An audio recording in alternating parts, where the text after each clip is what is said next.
सौरभ, शुक्रिया पहले तो 18 स्वदेश को समय देने के लिए। आप डिविस लैब पे और जेएम फॉडलर पे बुलिश क्यों है, इसके रीजन बता सकते हैं सर? हाँ जी। So before I go into that, एक डिस्क्लेमर दे देता हूँ। इन सारे स्टॉक्स में मेरे फैमिली के होल्डिंग्स हैं, मेरे पेरेंट्स का, मेरे खुद का, हमारे 10,000 क्लाइंट्स का होल्डिंग है इन सारे स्टॉक्स में। अब आते हैं आपके सवाल पे। देखिए, China China global API industry का, एक्टिव फार्मास्यूटिकल इंग्रेडिएंट्स इंडस्ट्री का राजा है। एपीआई है दवाई का चूरन, जैसे मैं दवाई खा रहा हूँ, इसका चूरन है एपीआई। इस एक्टिव इंग्रेडिएंट को एपीआई बोलते हैं। करीबन $250 बिलियन की ग्लोबल इंडस्ट्री है। चाइना इसमें से $200 बिलियन का एपीआई बनाता है। इंडिया केवल $30 बिलियन का एपीआई बनाता है। सारे जो आसार हैं, सारे ग्लोबल जो इंडिकेशंस हैं, जो हमारे यूएस में क्लाइंट से बात हो रही है, एपीआई इंडस्ट्री, यूएस सरकार चाहती है कि यूएस का डिपेंडेंस चाइना के एपीआई पे कम किया जाए। यूरोपियन सरकार चाहती है कि चाइना पे डिपेंडेंस कम किया जाए। तो अगर आप मानिए केवल $50 बिलियन, चाइना की $200 बिलियन की एपीआई इंडस्ट्री है, कि इवन 1/4 इंडिया आ जाए, इंडिया की एपीआई इंडस्ट्री अगले 3-4 साल में डबल होने वाली है हमारे ख्याल से, राइट। अगर ये इंडस्ट्री डबल होगी, इसका सबसे ज्यादा फायदा इंडिया के सबसे बड़े एपीआई मैन्युफैक्चरर डिवीज लैब को होगा। इसलिए हम दबा के डिवीज और खरीद रहे हैं। 2-3 महीने से सिलसिला चल रहा है। मार्केट हमको पूरा मौका दे रहा है, बिकॉज मार्केट गलत, मेरे ख्याल से गलती करके डिवीज का भाव दबा रहा है, और हम इसको खरीद रहे हैं। सो सबसे बड़ा एपीआई प्लेयर इंडिया में, जिसको सबसे ज्यादा फायदा होगा चाइना के एपीआई मार्केट शेयर लॉस से, इंडिया के गेन से डिवीज को फायदा होगा।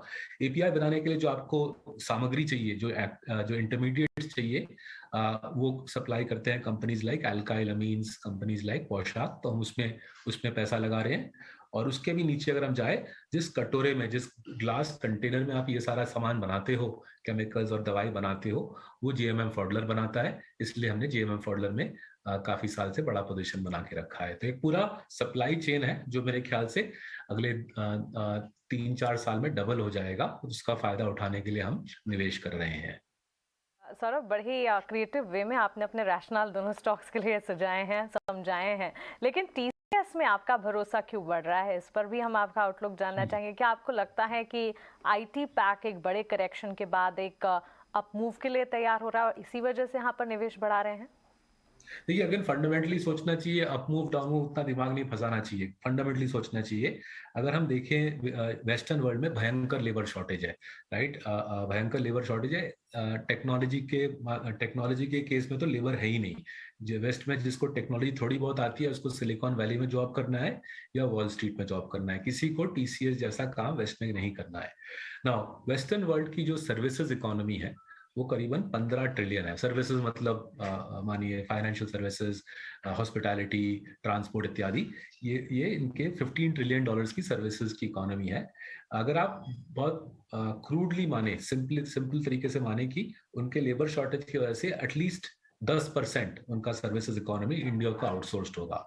Accounting work, payroll work, IT services, knowledge work. 15 trillion में से $1.5 trillion dollars of services work India आएगा। उसमें से 1.5 ट्रिलियन में से, just to put it in context, आज इंडिया की आईटी सर्विसेज इंडस्ट्री केवल $200 बिलियन है। केवल $200 बिलियन है। ये मेरे ख्याल से 6-7 गुना बढ़ेगी अगले 5-6 साल में, given the massive labour shortage. ये लेबर शॉर्टेज जाने नहीं वाले, वेस्ट में काम करने वाले लोग हैं नहीं। तो भारी पैमाने पे वेस्ट का काम इंडिया आएगा। और टीसीएस इस इंडस्ट्री का राजा है, गोरेला है, उसको सबसे ज्यादा काम मिलेगा। साथ ही साथ अगर आप सोचिए, वेस्टर्न कंपनीज को कॉस्ट घटाने की जरूरत है। जैसे हम बात करें, वहां पर रिसेशन आ रही है, उनको कॉस्ट घटाना है। कॉस्ट कैसे घटाओगे? काम इंडिया भेजोगे तभी तो कॉस्ट घटेगा ना। यूएस में आप महंगे वर्कर्स हायर करोगे, यूरोप में आप महंगे वर्कर्स हायर करोगे, कॉस्ट बढ़ेगा। तो वेस्ट में मेरे ख्याल से वो लोग आउटसोर्सिंग बढ़ाएंगे। अगर आउटसोर्सिंग बढ़ाएंगे, अगेन गोरिल्ला है, स्केल का राजा है टीसीएस, इसलिए हम आराम से टीसीएस में पोजीशन बना के बैठे हैं और थोड़ा खरीदने की भी चेष्टा कर रहे हैं।